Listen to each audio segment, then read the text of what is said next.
دوسرا جو سب سے امپورٹنٹ اور اہم بات ہے جس کے لیے میں آج آپ کے سامنے آئی ہوں وہ صرف یہ ہے کہ بہت سی چیزیں ہو رہی ہیں کہ جی 24 نومبر کی ڈیٹ چینج کر دی جائے اور خان کے سے ہم مذاکرات کر لیں گے، تو ایسی کوئی بات نہیں ہے۔ ڈیٹ صرف ایک ہی شرط پہ چینج ہو سکتی ہے کہ خان باہر آئیں اور خود اپنی زبان سے عوام کو اگلا لائے عمل دیں۔ اس کے علاوہ کسی قیمت پہ 24 جو ہے وہ چینج نہیں ہو سکتی، اس لیے اگر کوئی غلط میسج آئے آپ کو عوام کی طرف سے تو آپ نے اس کو نہیں ماننا، کیونکہ خان نے یہ خاص پیغام بھیجا ہے کہ 24 نومبر کبھی بھی کینسل نہیں کی جائے گی جب تک کہ خان خود آ کے عوام سے خطاب نہیں کریں۔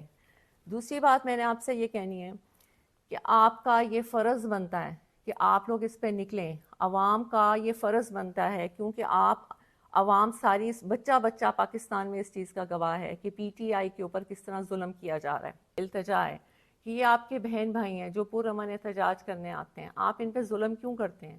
یہ ان کا قانونی حق ہے، اور قانون کو آپ اپنے ہاتھ میں لیتے ہیں، آپ ظلم کرتے ہیں، شیلنگ کرتے ہیں، توڑ پھوڑ کرتے ہیں، اور گرفتاریاں بھی آپ ناجائز کرتے ہیں۔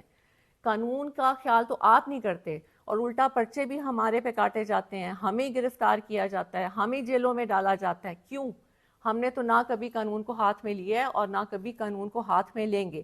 آج قانون کی وجہ، قانون کے کہ انصاف ملے، اس ملک کو انصاف ملے، اس کی وجہ سے خان جیل میں ہے۔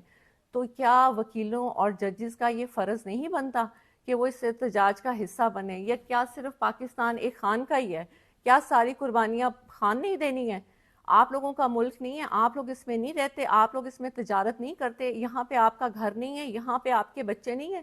کیا خان اکیلا ہی ہے؟ کبھی آپ نے سوچا نہیں کہ 72 ایئرس کے خان ہو چکے ہیں؟ کیا ان کا دل نہیں کرتا کہ وہ اپنے گھر میں آرام اور سکون سے بیٹھیں، وہ ٹی وی دیکھیں، اپنی زندگی کو انجوائے کریں؟ آج وہ کال کوٹری میں ایک چھوٹی سی جیل میں جس میں 4 پائی ہو اور اگر ایک کرسی رکھو تو گھٹنے آپ کی 4 پائی کو لگتے ہیں، یعنی کہ اتنی چھوٹی سی جگہ پہ خان کو رکھا گیا ہے، اور 1.5 سال سے زیادہ عرصہ ہو گیا ہے۔ اور وہ کیوں ہے؟ صرف اس لیے کہ یہاں پہ انصاف آئے ملک میں۔ تو کیا ججز اور وکیلوں کی یہ ذمہ داری نہیں بنتی کہ ایک انسان جو انصاف کے لیے اندر بیٹھا ہے اور جو انصاف دینے کے دعویٰ دار ہیں ججز اور وکیل، اور وہ خاموشی سے بیٹھے ہیں، بلکہ